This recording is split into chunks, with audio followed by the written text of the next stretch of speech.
Mañanas en Libertad, con Luis del Pino. 8:05 de la mañana, 7:05 en las Islas Canarias. Vamos con las noticias de las 8 con la ayuda de doña Carmen Carbonell. Actualizamos la información a esta hora de la mañana hablándoles del giro político en Extremadura que hemos comprobado tras las elecciones del pasado 21 de diciembre. Antes les hablábamos de Talayuela, donde 1 de cada 4 habitantes es inmigrante y que curiosamente es donde Vox más ha subido. Y ahora les hablamos del llamado voto obrero, que se refleja en barrios como Suerte de Saavedra, en Badajoz, donde Vox ha pasado a ser la fuerza más votada con un 34,2%. Allí superan al PSOE, históricamente vinculado con el voto obrero extremeño, y los de Abascal se consolidan como segunda fuerza en la ciudad de Badajoz, con un 20,8% de los apoyos. Los sociólogos apuntan a que este cambio se produce en zonas con alta abstención, tradicionalmente socialistas, donde el hartazgo por la falta de soluciones y los casos de corrupción ha impulsado a Vox. Vecinos apuntan a la inseguridad, el abandono institucional y la falta de vivienda como factores clave para ese giro político del voto obrero en Badajoz.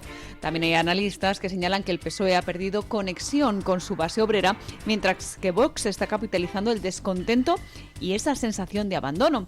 En definitiva, el resultado en Badajoz confirma el vuelco. Extremadura deja de ser bastión obrero socialista. El hombre es el único animal que tropieza 2 veces en la misma piedra. Y el hombre es el único animal que necesita experimentar en carne propia las cosas, porque cuando le pasan al vecino no se lo termina de creer. A veces las ratas demuestran más inteligencia que los seres humanos. Cuando tú pones un raticida en una esquina de una nave industrial, pues ¿por qué ponen cosas que lo que hacen es licuar la sangre en vez de matar directamente con veneno a la rata? Pues porque la rata, si pones veneno que la mata directamente, ve que hay cadáveres de rata y dice, uy, ahí no me acerco, que seguro que... Es decir, aprenden en cabeza ajena. Entonces lo que haces es poner pues productos que lo que hacen es licuar la sangre, hacer que no coagule, y de esa forma, pues si la rata 3 kilómetros más allá se hace una herida, pues esa herida no cicatriza y se muere 3 kilómetros más allá del sitio donde está el raticida. Así que las otras ratas no pueden aprender que ahí ese raticida las va a matar si lo comen. El hombre no, el hombre aquí le gusta experimentar en carne propia las cosas. No aplica normalmente lo de si las barbas de tu vecino ves pelar, pon las tuyas a remojar. Si lo aplicara el ser humano progre, que los progres ni aprenden ni olvidan, pues entonces se habrían fijado en lo que ha pasado en otros países europeos. Por ejemplo, en Francia. En Francia, el voto obrero, mucho más del 50% del voto obrero, va al Frente Nacional. Hace 40 años, ¿a dónde iba? Al Partido Comunista y al Partido Socialista. ¿Qué ha pasado? Pues que el Partido Comunista y el Partido Socialista han dejado de defender al obrero hace muchísimo tiempo, se han puesto a defender chorradas, que si leyes trans, dejan la bandera roja y cogen una bandera de colorines, que si tema LGTB, otra bandera de colorines, que si pacto verde, una bandera verde, que si feminismo, pues no sé qué, bandera morada. Han tirado la bandera roja y han empezado a enarbolar banderas de todos los colores. Y claro, la gente con menos posibilidades económicas mira y dice, leches, ¿y quién me defiende a mí? Si ahora todos estos se ponen a defender causas absurdas y además aliados con los que tienen la pasta. Con lo cual, a mí, que estoy en una cadena de montaje, ¿quién me defiende? A mí, que tengo una explotación agrícola, ¿quién me defiende? A mí, que me parto el lomo todos los días descargando camiones, ¿quién me defiende? Pues resulta que los únicos que les defienden son los partidos populistas. Y en Francia, por eso, la clase obrera vota muy mayoritariamente al Frente Nacional. Y aquí está pasando el mismo fenómeno. Vox está creciendo en los barrios, en las periferias de las ciudades. Pero ¿cómo no va a crecer? Si tú coges a un tío que se estaba ganando la vida malamente con su furgoneta del año de la polca, llevando paquetes al centro de Madrid, y llega un pijo progre o un Borja progre, es decir, un progre de izquierdas o un progre de derechas, y le dice, no, ahora te comes tu furgoneta de 20 años diésel porque no puedes entrar en la ciudad a contaminarnos el aire que tenemos tan puro con nuestros híbridos y eléctricos enchufables. Pues ¿a quién quieren que vote ese señor? Pues hombre, no te va a votar ni a los perroflautas ni a los borjaflautas, te va a votar a quien diga, oiga, esto de las zonas de bajas emisiones es una puñetera canallada. Bueno, pues resulta que en Badajoz, la mayor ciudad de Extremadura, Vox es ya segunda fuerza, por delante del Partido Socialista, que se hunde, y en un barrio,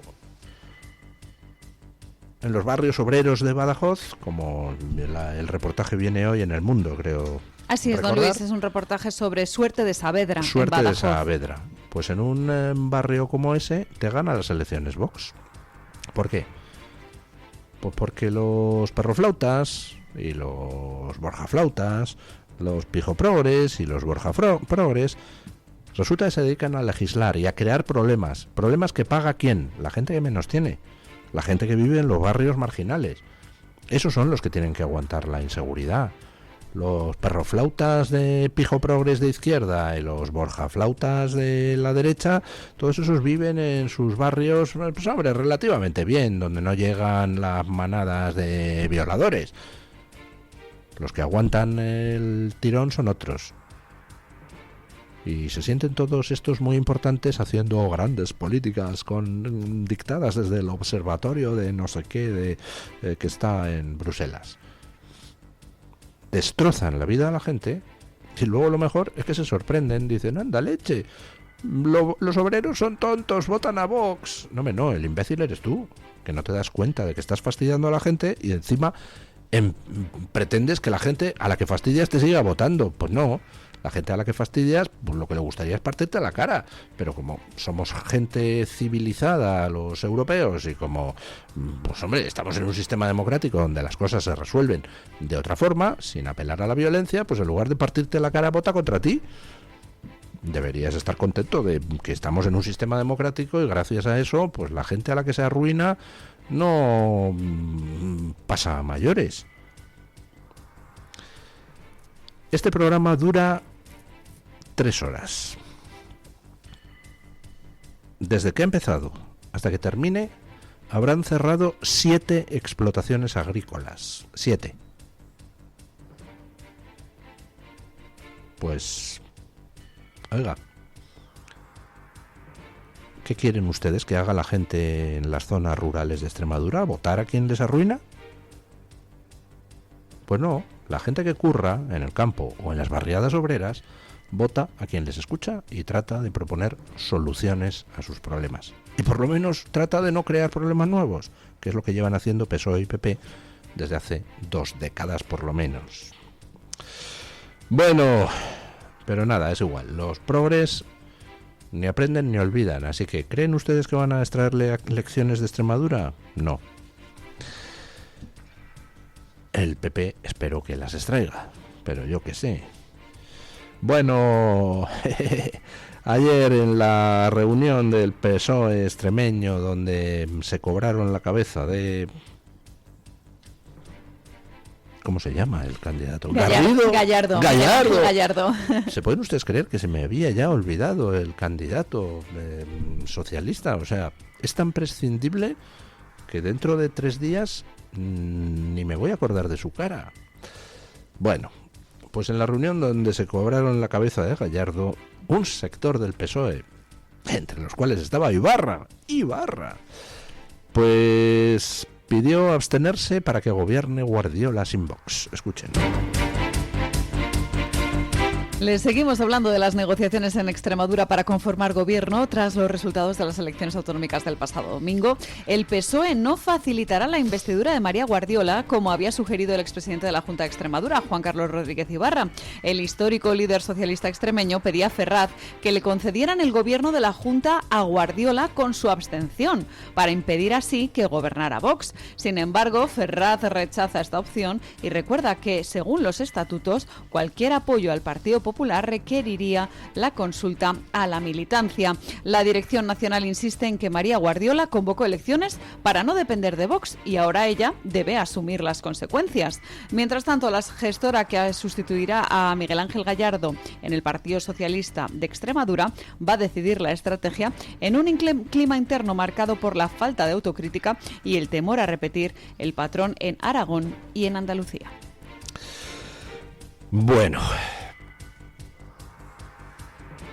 a Ibarra y a un sector de los socialistas extremeños pues se les ocurrió hombre, podemos darle el gobierno a Guardiola, nos abstenemos en la investidura para que así gobierne sin Vox. Sería una solución, ¿no? ¿Por qué no? Estamos en una democracia y al final, pues, cada partido en los parlamentos hace lo que le da la gana. Ahora, cada decisión que se toma, por supuesto, tiene consecuencias. Guardiola podría llegar perfectamente a un acuerdo con el Partido Socialista en Extremadura y prescindir de Vox. Y yo creo que ideológicamente estaría más contenta. Podría seguir con sus chorradas feministas, podría seguir con sus chorradas de Agenda 2030, podría seguir con sus chorradas de acojamos a los menas y esas cosas que les gustan a algunos presidentes regionales del PP. Podría seguir con todo ello pactando con el PSOE. Pero claro, eso tiene consecuencias. Tendría consecuencias para el PSOE, porque lógicamente una parte de sus votantes pues diría, ¿qué haces pactando con ese que me has vendido que era el enemigo? Y tendría consecuencias para el PP. O sea, ¿tiene usted posibilidad de gobernar con Vox y se va a gobernar con el PSOE? Pues me voy a Vox. Entonces, claro, ese pacto, aunque sería, pues hombre, perfectamente racional, y de hecho en muchas partes de Europa funciona ese pacto entre la derecha tradicional y la izquierda tradicional, pues tiene sus consecuencias. En otros países de Europa, pues hombre, cuando se producen coaliciones transversales entre la derecha y la izquierda tradicionales, pues crecen los extremos, lógicamente, que pasan a ser la oposición. Si se produjera en Extremadura un pacto entre PP y PSOE, pues crecería Vox, inevitable, y crecería posiblemente Podemos o alguna otra cosa. Con lo cual, pues Ferraz, que ha dicho, ni hablar, nada de ese pacto. Pero ya el hecho de que algunos socialistas en Extremadura lo propongan indica, pues hombre, que hay por lo menos un cierto debate. Al final, ¿qué va a pasar después de las siguientes elecciones generales? Pues que ese debate se planteará, porque después de las siguientes elecciones generales, el PP no va a tener mayoría absoluta, va a ganar con claridad las elecciones, el PSOE se va a meter un batacazo brutal, pero el PP, si quiere completar los escaños necesarios para poder tener una mayoría absoluta, solo va a tener dos opciones: o pactar con Vox o pactar con el PSOE, y ese debate se planteará. Y bueno, pues yo qué sé, ya veremos qué se hace. Ya veremos, para empezar, los números, porque claro, no es lo mismo ese debate con un PP muy crecido y un Vox chiquitín que ese debate con un PP menos crecido y un Vox pues ya más cercano a él. No es lo mismo ese debate con un PSOE con un PP muy crecido y un PSOE todavía resistiendo, que ese debate con un PP muy crecido y un PSOE casi residual. Entonces, bueno, no adelantemos acontecimientos. Después de las siguientes generales, pues ya será hora de lidiar con ese toro. Pero ese debate se planteará, porque hay un sector del Partido Socialista y un sector del Partido Popular que preferirían una coalición transversal, PP-PSOE, antes que un pacto PP-Vox. Y de hecho, ese sector que prefiere la coalición PP-PSOE va a contar con el apoyo de Bruselas, porque desde Bruselas se patrocinan ese tipo de coaliciones para cortar el paso a los partidos soberanistas.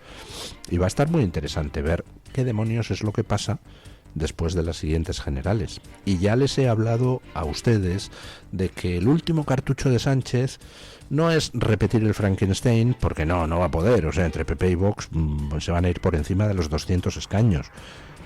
Pero Sánchez quiere jugar a quedar un escaño por encima de Feijóo para de esa manera decirle a Bruselas: oye, dile a este que pacte conmigo y me deje gobernar. Esa es la última jugada, el último cartucho de Sánchez, que no sé si llegará en condiciones de poder dispararlo o no, porque en estos momentos Sánchez está ya camino del matadero político, entre las debacles electorales que le esperan y los casos de corrupción. De Sánchez no van a quedar ni las raspas, con lo cual me da la sensación de que al final no va a poder ni siquiera disparar ese último cartucho. Pero bueno, corrupción.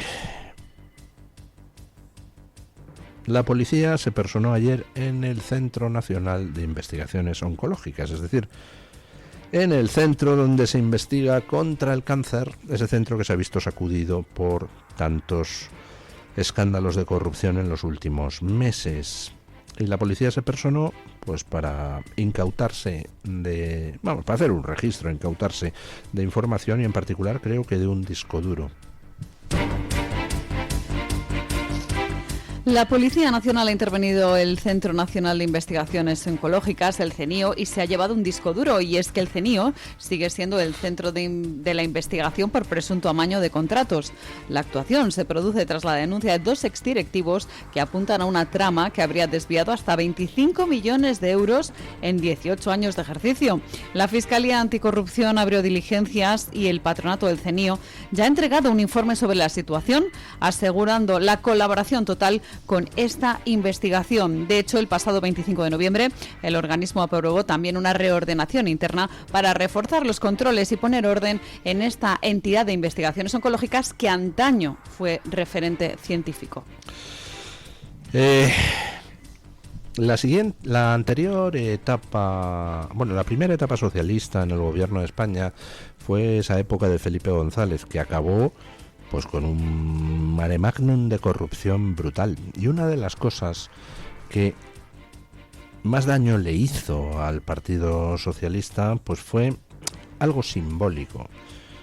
La gente empieza a ver que han robado millones y millones y tal, y hombre, la gente se consterna. Pero cuando la gente verdaderamente se encocora, se conmueve, cuando la gente da paso a la rabia, pues es cuando se producen ciertas cosas con más contenido simbólico que económico. Y en aquella época de Felipe González, esa cosa tan simbólica, tan emotiva, fue enterarse de que Luis Roldán había robado hasta el dinero del colegio de huérfanos de la Guardia Civil. O sea, ya hasta los huérfanos haber robados o canallas. Bueno, pues con el Partido Socialista ha pasado 3/4 de lo mismo. Estamos viendo que son miles de millones lo que han robado con la macrotrama, entre hidrocarburos, mascarillas, tremendo, las cantidades son monstruosas. Pero eso no le ha hecho tanto daño al Partido Socialista como 2 cosas simbólicas. Uno, lo de ver a 2 del PSOE repartiéndose pilinguis por teléfono para una orgía de fin de semana, que eso, pues oiga, en fin, tira por tierra cualquier discurso de pretendido, de fingido feminismo. Y segundo, es que hasta el dinero de la lucha contra el cáncer lo han robado. Por desgracia, casi todos tenemos en nuestras familias, rara es la familia en España que no tiene a alguien que haya muerto por cáncer o que esté luchando contra el cáncer en estos momentos. Con lo cual la gente capta perfectamente la gravedad de lo que estos tíos han hecho. Es que hasta el dinero de la lucha contra el cáncer han robado. El dinero que debería utilizarse para investigar, para tratar de que el cáncer ciegue menos vidas, de que haya más posibilidades de supervivencia para los distintos tipos de cáncer, hasta eso lo han robado. Hace falta ser unos auténticos canallas desalmados.